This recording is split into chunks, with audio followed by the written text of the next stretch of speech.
Mondays through Fridays, 3:30 to 4:30 p.m. in the newsroom.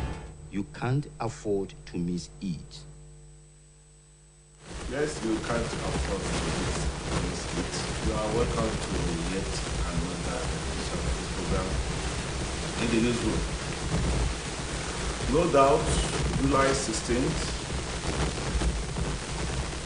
2022 is a significant day in the history of Osun State. That was the day set aside by the Independent National Electoral Commission (INEC) for the conduct of Osun State election. That election has come and gone.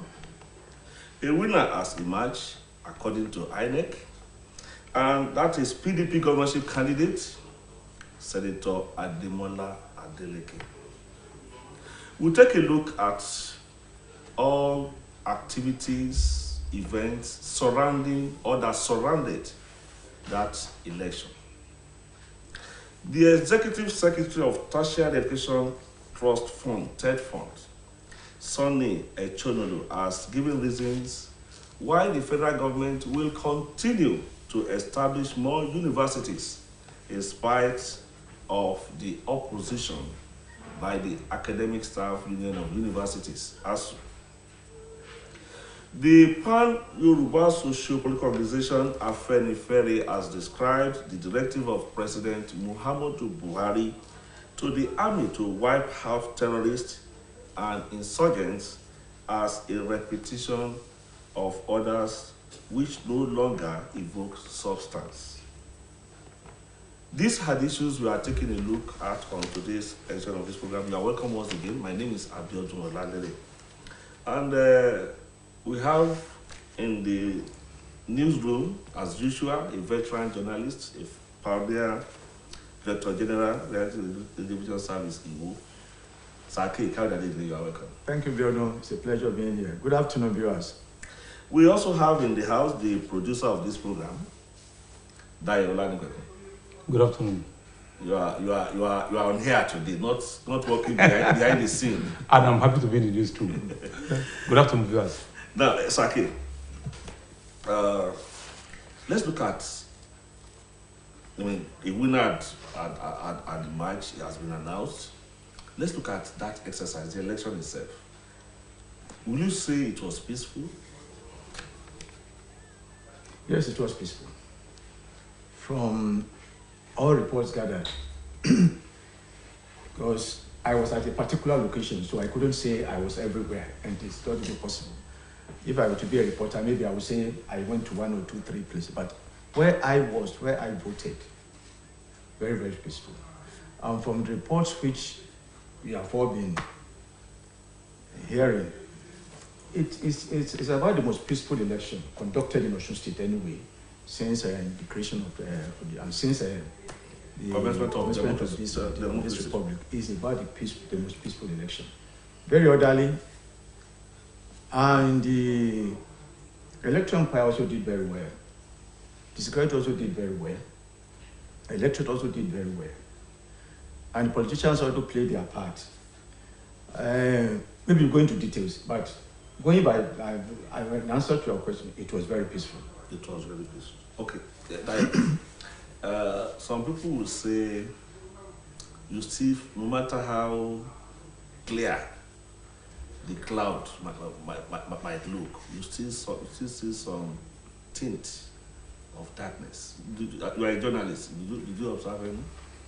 Sincerely, I want to throw my weight behind the position of Saki. The election is extremely peaceful. In fact, the skepticism that, in fact, it's insignificant that nobody will notice it. But what anybody should notice, any right-thinking person should notice, is the peaceful atmosphere that the election was conducted. Even when you look at the report from the observers who went around the state, they confirmed the peace atmosphere in which the election was held. Initially, one might think the kind of bivouac of this election that to be this, to be that. To the glory of God, even those areas anybody who want to tag a flashpoint, there wasn't any flashpoint. The election was so peaceful. Okay, now the election was peaceful according to Sake. even the most peaceful. To me, that's my suspect. Yes, you have right to that. you have right to that. Now, let's look at the political parties now, particularly the two major ones, and the two major ones in relation to vote buying. How will you assess that? Well, see, this issue of vote buying, one has to be very vigilant to track it. Where I voted, I did not see any physical sign of vote buying or vote selling. But at the end of the exercise, I discussed informally with some of my kinsmen, and some of them confirmed that they received money. The exchange of money did not happen at the venue at the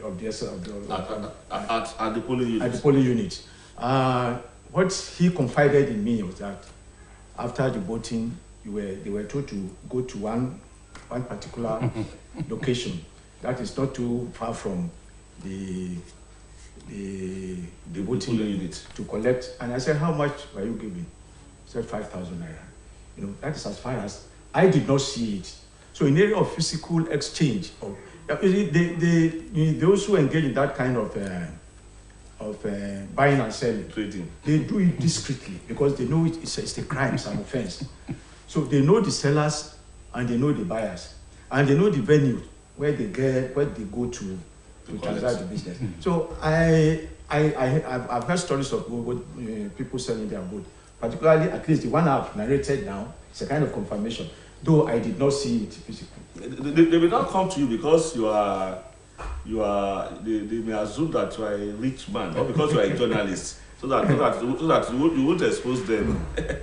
Now, Dayo, in your case, some people also said this trading had even occurred the previous day to the election. You know the politicians, they have the list of all the potential voters, and they know those who live, the same vicinity. They can easily identify and locate where you are. There are some people who have even, by Friday, they have settled this issue of vote trading.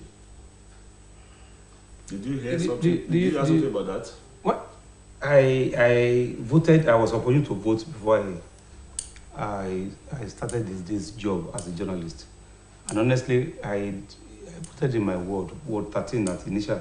I didn't notice any vote buying, and the points you raised, moderator, well, I don't want to consider that as vote buying.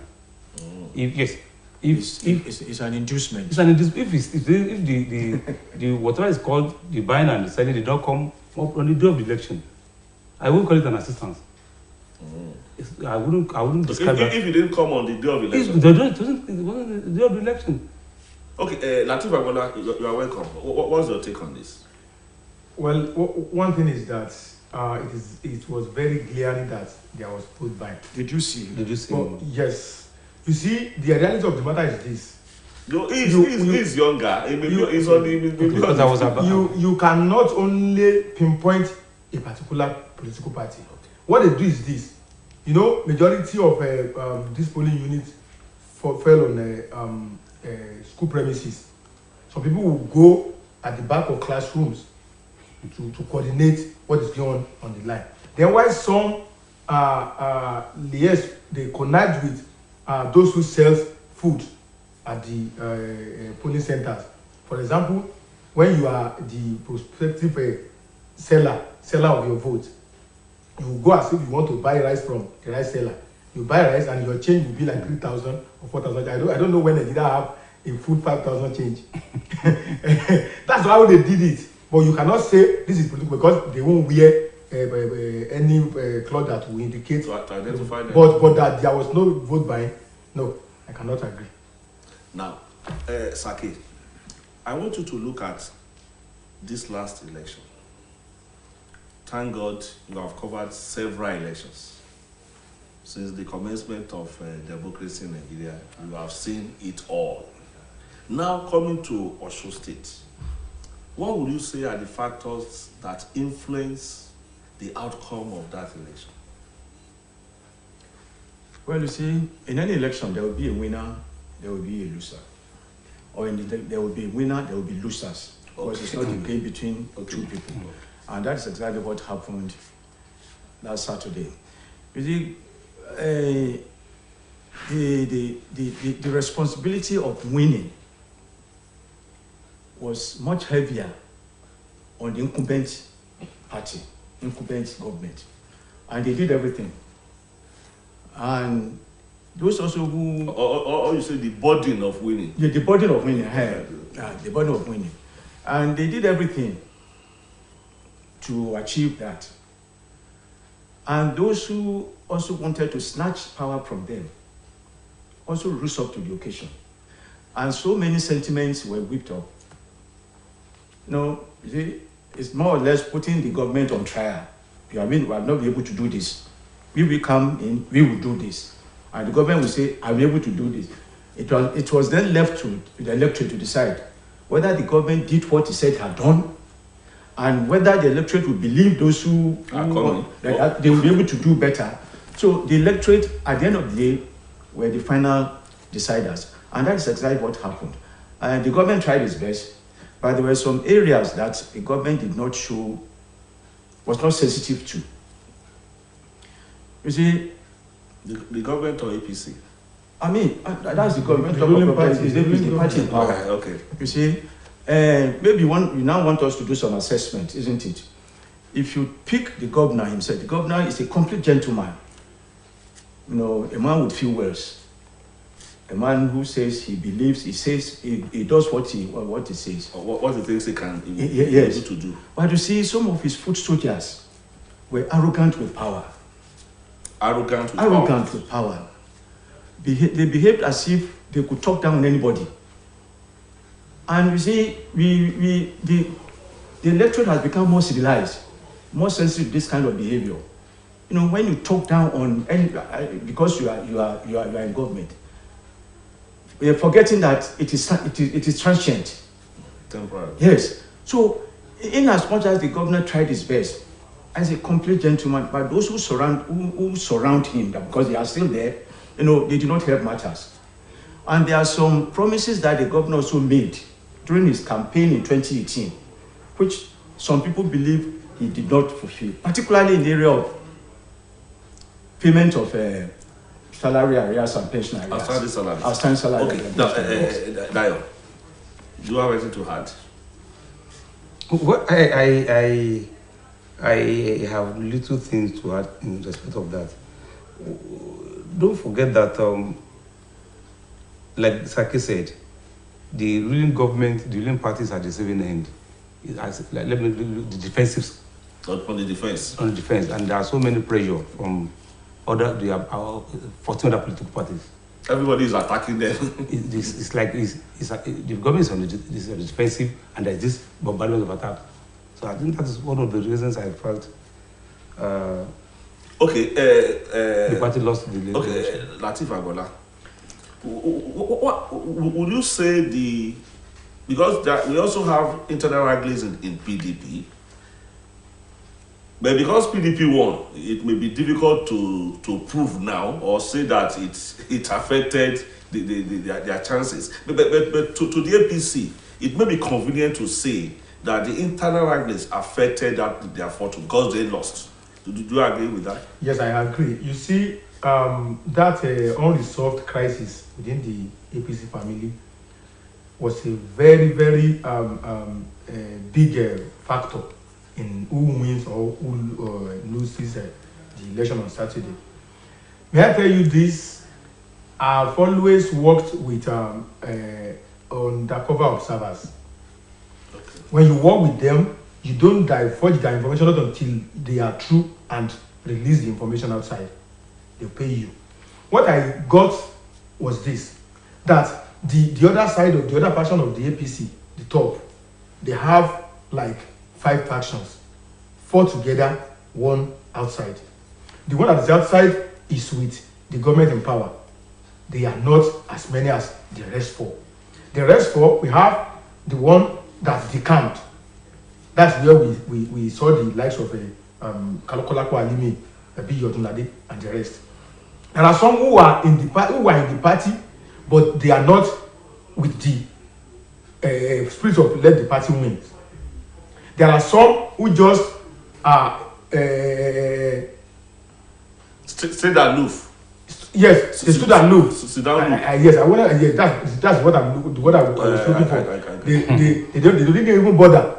If we win, fine. If you don't win, fine. So the issue here is that if you are going to war with that type of spirit, don't expect to even if you win, it will be a matter of luck. And apart from that, even within those who conducted the party campaign, you still have some people who are grumbling. They saw some people as the one who are controlling the arrangement. Or cornering the... No, controlling the arrangement. Let them do it the way they like now. Okay. So, if you see all this, they are factors that affect the political party. But there are some other factors too. Factors like these of civil servants, though the government will tell you that they didn't promise to pay the arrears, but they promised to be paying salary as and when due. But the arrears was a factor, whether we like it or not. Okay, Sake mentioned it a while ago, and Latif is also has also mentioned it now. The government announced promotion for all categories of workers, conversion, and even the previous promotion has now been cash backed. So what else would they still have expected the government to do or to have done that they did not do? Honestly, to a greater extent, the government has tried with civil service as a whole, if we want to resolve ourselves. You will recall that for some time, promotion was suspended, conversion suspended because of cash backing. And I think he promised that when many occasions when the labor leaders met him, the promise was going to give them a go on promotion, and they did. And aside that, you say that the issue of a card for being loan has been for so long. He got it revived. What about the timing? Was the timing appropriate? It's not about the timing. If you are now starting promotion 2 weeks. But moderator, he fulfilled it. To an election. No, he fulfilled it. It's a process. It was a process. It didn't start. The process of promotion. You recall that there will be gathering of facts, gathering of those who are qualified, those who are still to wait. It wasn't. It can't. The process of promotion wouldn't start. It wasn't. It can't be. That can be achieved overnight. No. Okay. There has to be process, which we all know. Apart from being a journalist, you are also an administrator, and you are also a retiree. Why is it that? And if you look at the issue of pension, it did not start with this government, and of course it will not end with any government that is coming. So some people have retired some 20 years ago, even when I'm not sure then if Alhaji Boyetola had the mind of joining politics or not coming to Osun. Now, why is everybody now putting the blame, or why are we demanding so much, maybe that would be appropriate, from him without considering the financial base of the state? You see, government is a continuum. The moment you get into power, you've accepted to take over assets and liability of your predecessor. So there's no excuse. And you see, this issue of pension is a very delicate issue. It's a constitutional provision. It's not only I should say that that has defaulted. Even nationally, there's a provision in the constitution that every five years, the pension of pensioners must, or when there's a salary adjustment, it must be. But no single government has done that. And I still want to maintain, very, very particular about he made it a point of emphasis that when he gets to power, within a year, he will clear the pension arrears of salary, because outstanding salaries. Outstanding pension. The half of that's about 1.5 years. Okay. And he said, electors should not be deceived by who are contesting against, because they will tell them that they did all owe you. But he was part of that government, so he has the responsibility to pay. So it's a continuum. Now, what pains a pensioner, because I'm one of them, is that, you see, you don't treat pensioners just with levity. In advanced countries, that's why they call them senior citizens. Their pensions are put on first line, or called first line charge, even before salaries are paid. They pay pensions. And there are certain benefits that go with being a pensioner. We don't have that. We don't have those things here. So all this, then this issue of promotion coming, you asked the question, the timing. The timing was not proper. It wasn't proper. If it had come much earlier, and even having done that, there are still some complaints that the cash backing you are talking about did not commensurate with the, and that I want to believe that the governor would have done better if he had second time, he would have consolidated on that and improved. But will you sincerely blame the governor for that? For this promotion exercise and what have you? His own is just to give directive. Some people have to take action. No, you see, the bulk ends on what do you call it? On unstable. At the end of the day, he will be held responsible. The PS will not, the HOS will not be held responsible because he is the man who is actually in charge. Yes. Okay, Latif Agbola. By November now, batting will change. I mean, going by the timetable. Let's look at the promises made by the PDP candidates. Particularly this issue of salaries of workers and workers' salaries, pension, areas, and what have you. And this increment that Sake is actually mentioned a while ago. And the finances, you are a journalist for sure. The PDP will be able to achieve this. You see, number one thing about the issue of governance in Nigeria is transparency. Whenever we are talking, let us leave us apart. I will answer your question. Whenever we are talking about, in fact, there was a time the Auditor General of the Federation said the Nigerian federal government was borrowing to pay salary. The question is that how accountable, how transparent is the government when it comes to the revenue generation? What is FIRS generating to the federal government, and what have you? So talking about Osun, I will advise that the incoming governor and government should look inward to not to allow some people to deceive the government when it comes to the IDR. You know, Osun is sitting on gold, one of the best. Now, and apart from that, there are some other areas where we generate IDR, artisans and transporters and what have you. But the accountability, transparency in that process have always affected, even if the governor has good intention. That's the main thing, because we always tell the people we want to diversify the economy. We want to change from a civil service economy to agrarian economy. Nobody has done this so far. And if the incoming government is not going to have the problem, the government must do something about the civil servant. I believe that, because people won't tell you, and that is what they have done now.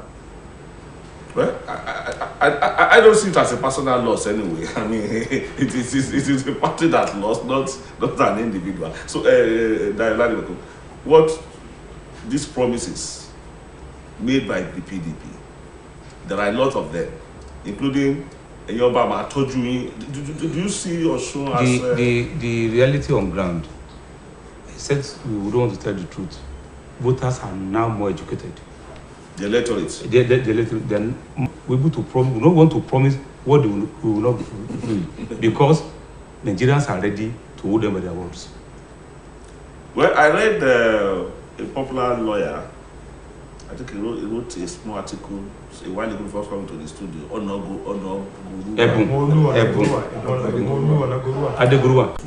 Because another tsunami may take place in another 4 years. But we are wishing him well. Our own is just to talk here. We are wishing the PDP governor-elect Ademola Adeleke well, whenever it takes over. But we will continue to say our own here. We are from Osun. We want Osun to be good. Everything we have is here. Yeah. None of us is prepared to leave this state now. So on October why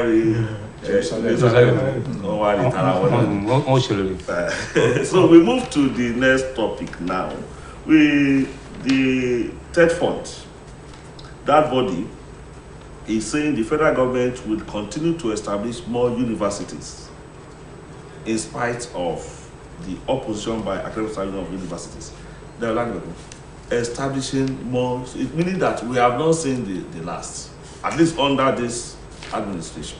Must we stop admission going on or youth being admitted because of ASU's strike? We churn out thousands of students from secondary schools every year. Should we stop them from having education? Won't you turn them to miscreants and never do well? If because there are issues in the university system which will be addressed, can we now stop students being admitted or being following the education?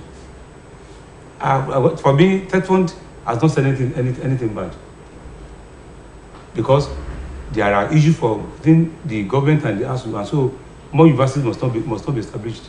You will see in the last, is it 1 or 2 months, many of the universities established were not public; they are private. Okay. What about the viability of these universities? I've just said it, moderator. The universities established, those who are giving certificates in the last 2 months were private universities and not public, meaning they must have studied the viability of such universities and the ownership. Okay, Sake, what's your take? Well, I think the man has spoken rightly. We cannot stop establishing universities as long as we continue to graduate, people worship certificates in this country.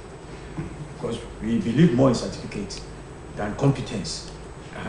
You see, most of these Chinese or these who come here to work, we have discovered that most of them technicians.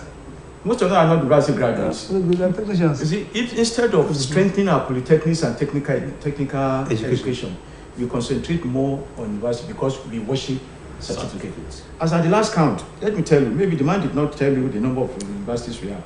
As at October last year, the record I have here shows that we have 48 federal universities, 54 state universities, and 99 private universities in this country. That as at October last year. And I want to believe you are still counting. So we continue to have that. So, and the government had decided to continue to multiply universities. Should also be ready to ensure that we have quality education. It's not the quantity that matters anyway. The quality also matters. Yes, we believe in quantity, but we must also support with quality. What do I mean by quality? And that's what ASU is fighting for. Because there's no quality education anymore. The situation where our certificate will be subjected to certain certain upgrading, or what do you call it, in foreign land before they accept it. It's not good for our image. It's not good. So the government will continue to establish universities because they believe we are under university. So we continue to establish, but it should also be mindful of how to make it qualitative. Okay, Latif Agoda, one of the issues, or the main issue ASU is raising, is that the existing ones are underfunded. Now you are bringing in more, and you are not increasing the vote.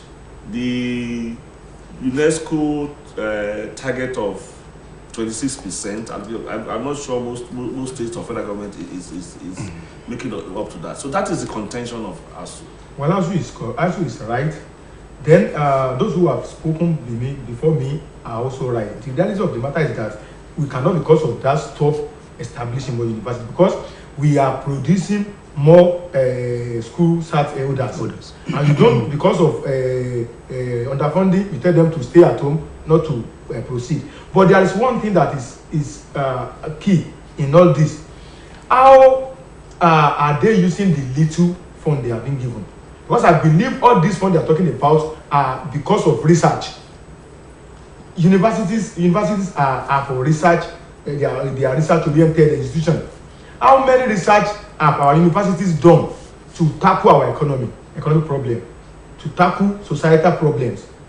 how has Nigerian university education helped the federal government to tackle some of these challenges facing the nation? Those are the questions we need to ask ourselves. Then we need to talk to the federal government also to increase the fund they agreed. But even the little one being given, how are they been spending? Because in the last 20 or 20 something years thereabout of the democracy, I've not seen where Nigerian universities professors and what have you come out to tell us that, okay, this is the solution to this economic problem we are facing in the country, unless we go to the page of newspaper to complain, to criticize the government.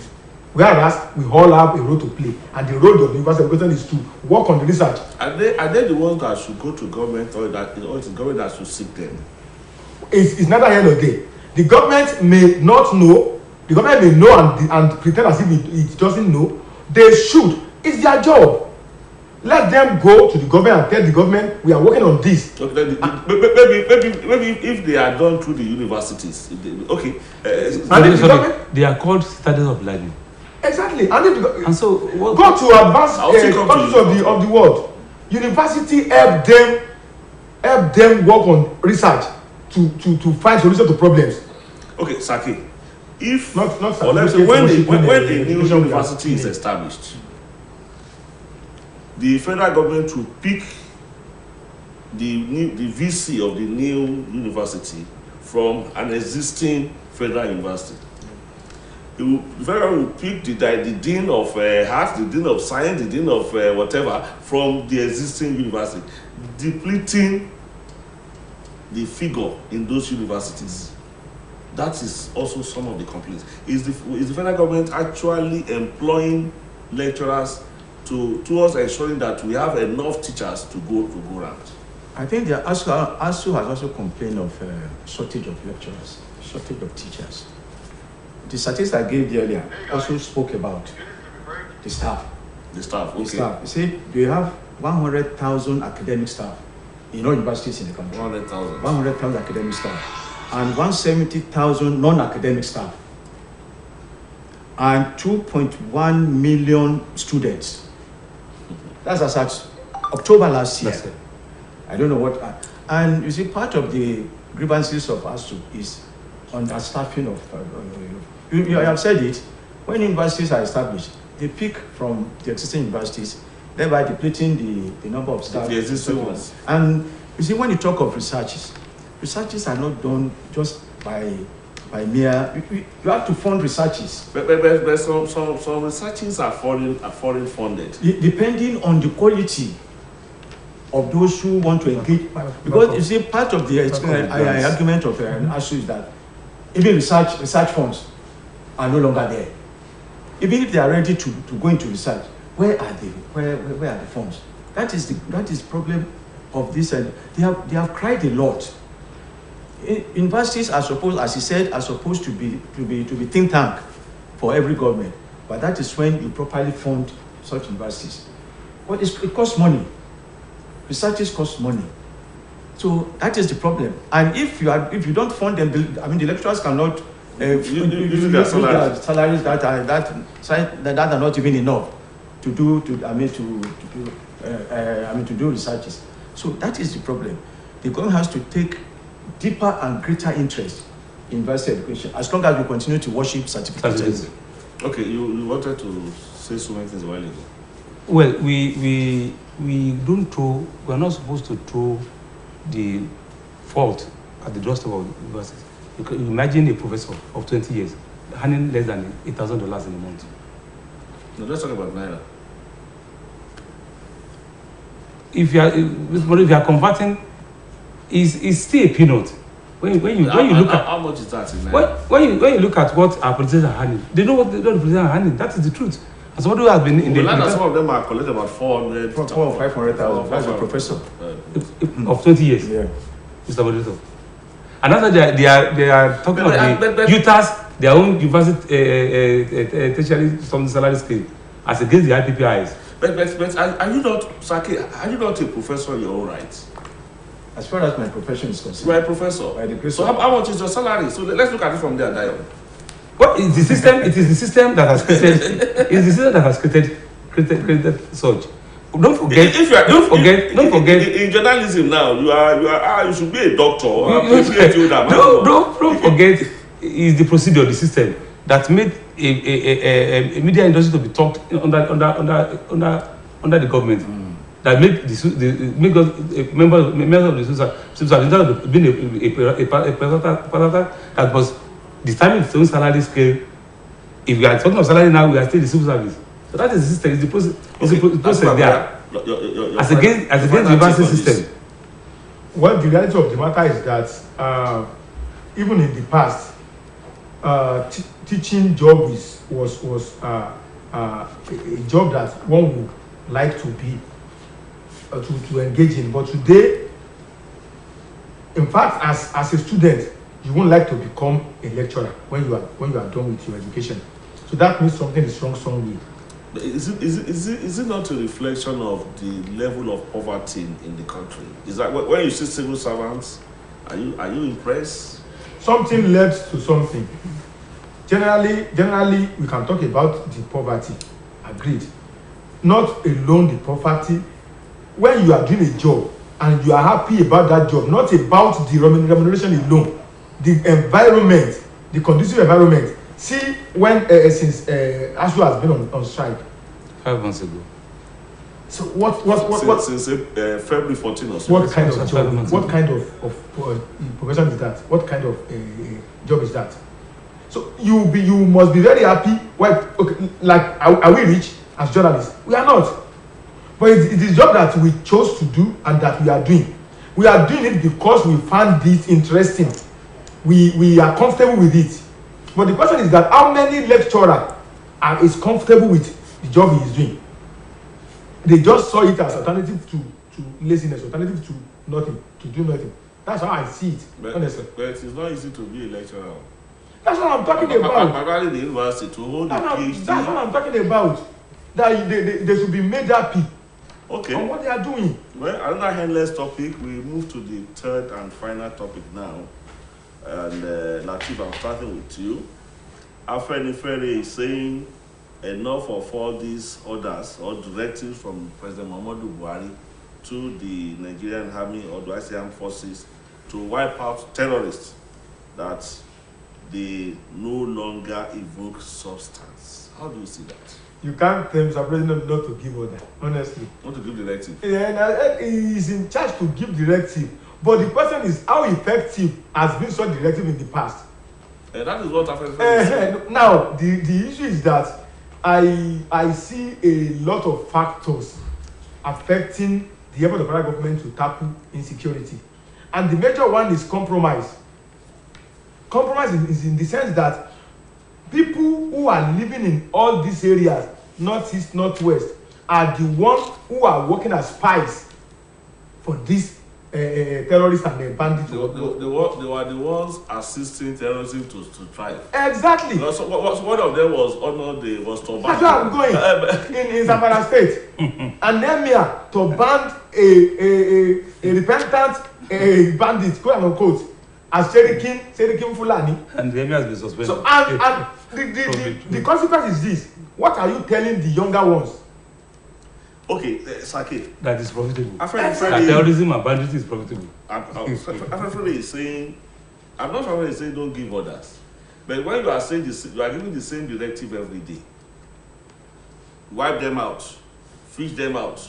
They will not go unpunished. This will be the last time to ever happen. And we have been hearing it has become a kind of sing song. That's what Afenifere is saying. Do you agree with Afenifere? I perfectly agree.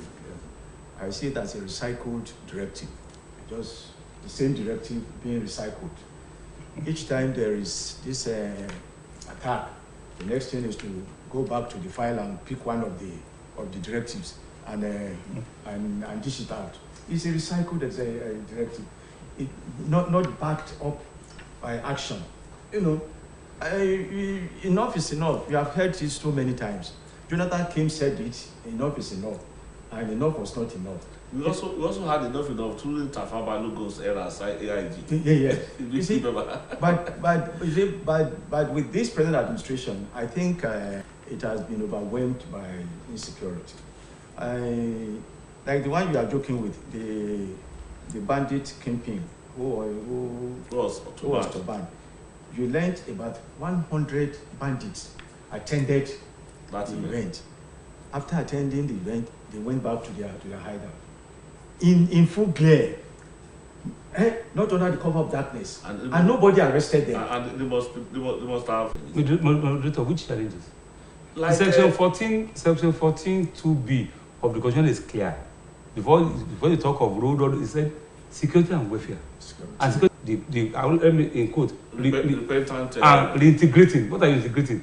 Those whose husbands were killed, those whose fathers were murdered, which reintegration into society are you talking about? And they will say, this person killed my father, this one killed my husband, and you are talking about reintegration. That's what the problem. People are saying the federal government is treating terrorism with kid glove, as if all is well. And if you know the percentage of our budget that goes into security is the largest percentage of the budget. And that is where the problem lies. Some people are hitting part on this. Yes, that's one. Then there is this international conspiracy I could see. Some of this super Tokeno sold to Nigeria by American government. There was a directive that they should be used in the Northeast where there are terrorists. So that means there are no terrorists in Northwest. And Northwest is facing more challenges than Northeast for now, to be candid. Boko Haram has been decimated, let me use their word, in the Northeast. No doubt about that. You can only see some ISWAP for this time around. But for Northwest, people there have always had sleepless nights now. How long did it take the government to call these bandits, to label them? That would be the problem. To label them terrorists. As long as hypocrisy continues. Because if you don't call them terrorists, then they can't be attacked. They cannot be attacked by this is hypocrisy on the part of our people, those in government and some of the populace. Because times without number, Sheikh Ahmad Gumi have visited these people in their enclaves. Because somebody said in Zamfara alone, they have like 55 camps, bandit camps, 55. It means they know them. They know them. That's the argument. And that is why I've always warned our people here. If you have some people you call big boys and they are doing something around you, you don't bother. And you look the other way. Exactly, they will become something else in the future if the care is not taken. This poverty thing appears to be affecting everything. Is it not better to those people, not people like us, to be a bandit and enjoy yourself in the forest, go out occasionally to raid and make or kidnap and make a hell of money? Because these days we learned like those that were kidnapped in the Abuja Kaduna trade, that each person paid the ransom of 100 million naira. I mean, you are. If you look at your salary since you started working, because you started more than the rest of us here, how many nairas would you take? A million, you think that would be? So somebody, a group of young boys, 30, 25, 30, maybe 20, even 50, having access to 100 million in about 7-8 places. The banditry has become an industry in this country. It has become a business. Just like politics has also become business in this country. And I think they are competing with politicians. Because if politicians could use 100 million naira to purchase 4, and they also will now ask for 100 million naira to release capture. So I think it's a competition. On the most serious, it's a competition. And you see, they now dictate what they want and will tell you where to place the ransom and how to get there. So time, you must not miss it. So it's and they now I know they are also taking to asking farmers who want to go to harvest to seek permission from them to pay money. No, so some people are pay. Some people pay them so that they will allow. They pay them to allow them to go and plant. Allow them to harvest. Yes. And you see, it's a government on its own. So it has become a lucrative profession. Let's have a lucrative profession. Kote Sakeda, do you see this lucrative profession being wiped out in the nearest future? The reality of the matter is that what we need to do a kind of I don't know what is NOAA is doing, National Weather Agency. these people are misguided elements. They are not living a good life, honestly. You sleeping in the bush, is that a good life? Even if the military people who are drafted to the bush, are they enjoying it? No. When they have not joined banditry, where were they sleeping? You must also consider that. That's what I'm talking about. We need reorientation and what's the word they used to use for this Boko Haram, Boko Haram people. They need to be reintegrated in the real sense of integration. Do you know that some of them, already what they call these shepherds, the cow nomadics, who walk from Sokoto down to Shogu. So those people are used to living in the forest. The nomadics among them are one thing. We have those people who left their community to join them in their comfort zone to go to the bush. That's why I say they are misguided elements. At the end of the day, some people and if you see people on drugs 24/7, they are being supplied different type of drugs. Many of them don't even know what they are doing. It is when you are in your right sense that you know that something is right, something is not wrong, and they are being supported by powerful people. That's the problem with this issue of powerful people.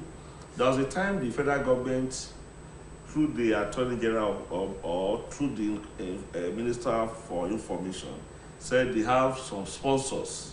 So these are the powerful people. But up to now, I'm not sure something tangible has been done. Is that not the kid glove, the I've just said saying? I've just said it, moderator. For a government in UAE sending the list, arresting some people, I know sending the list to the Nigerian government of the sponsors of terrorism and banditry in Nigeria. It's not a shame that those of them who are caught here in Nigeria have not been taken to task. They have not been taken to court. And how many people do you think have you heard that arrested for terrorism or banditry and are taken to court and are sentenced? So the issue of the kid group, I want to support that very. That's the truth. But we learned that some of them are in prisons. Like those, a number of them are already facing trial. What percentage? What percentage? But the cost of justice is low. They will tell us. They will only come out to tell us. The cost of justice is low. You know. And we learned about 400. 100 they were at Kuje prison, Saki. Yeah. So it means some of them are being prosecuted And sentenced. Oh, it's a process, you know. What? Saki. I still believe.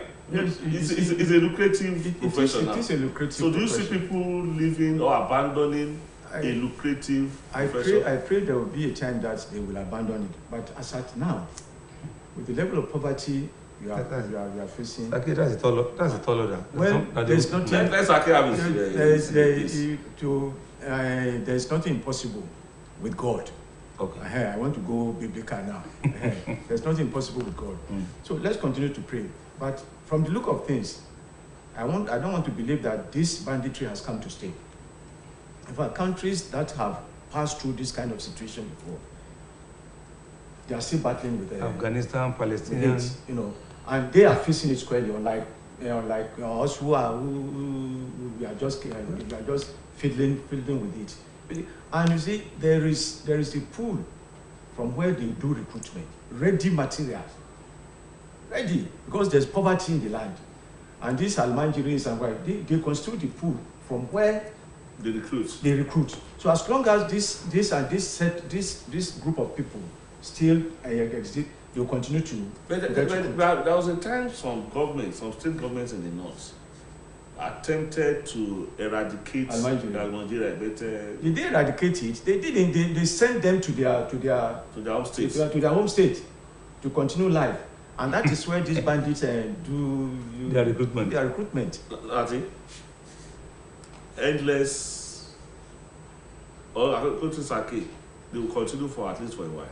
That's why I said, as long as our hypocrisy continues. When you are preaching something and doing the other thing. But is government incapacitated? When we are talking about government, at times. In terms of all this. Yes, when we are talking about government, federal government, for instance, people will focus on Buhari. Is Buhari alone the government? The box top on the table. Yes, agreed. Even if it is anybody from anywhere, if we have the kind of people with the kind of mentality, with the kind of hypocrisy. Let's assume that you are the president. Are you saying you will be able to? If I'm the president, the reality of the matter is this: we have problem to tackle at hand. The security problem we have to tackle, and we have people who know the nitty-gritty of that problem, who are big people that are even bigger than president underneath. Is it possible? There are people that are bigger than president, but let's tell ourselves the reality. We are only seeing them as the leader of the country on paper. And even when they are criminals. Well, that's what criminal I cannot use, but when they are aiding and abetting criminals. But we have seen former governors being accused as sponsors of terrorism. We have equally seen former governors that are facing trials, either from. How did terrorism? How did Boko Haram started? It started from political talks. Yes, from the era of and that were not curtailed. And you see, the administration of this world allegedly is moving around the country. The seed they sow is not germinating, and it's been continuing to germinate. So hypocrisy, if the hypocrisy continues, we may not have. So if you are the president today, it means you won't be able to tackle this issue. I should be able, and fighting security. And people became so gullible that they just key into and because they believe a former retired major general, a commander in a certain period, will be able to, at least for security. It's not good for his image. A retired military officer, a retired major general. And this is over 7 years. Well, he continues to tell us that he will leave a legacy of good security. Let's see what he does between now and May. Well, I find it difficult to believe in. Okay, I felt very.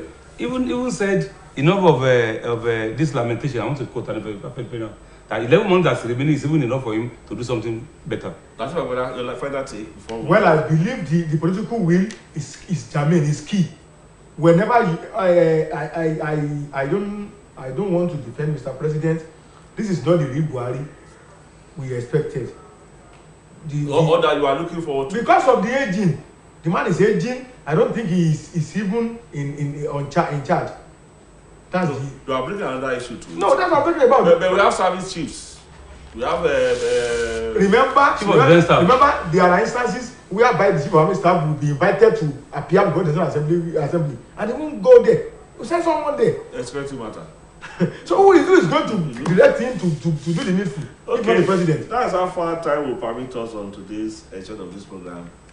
In the newsroom, let me appreciate my colleagues that's in the house. Saki, I will appreciate your contribution. Thank you very much. It's been a pleasure.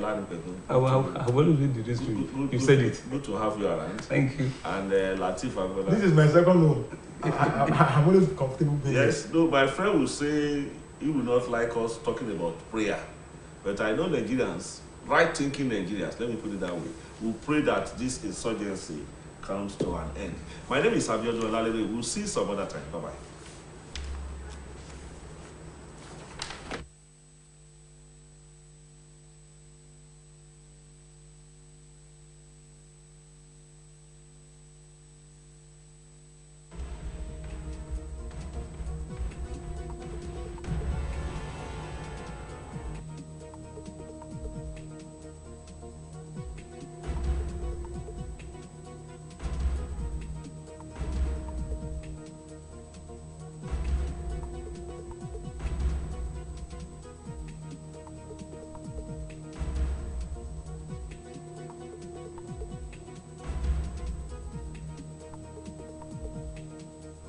Mondays to Fridays, 3:30 to 4:30 p.m. in the newsroom. You can't afford to miss it.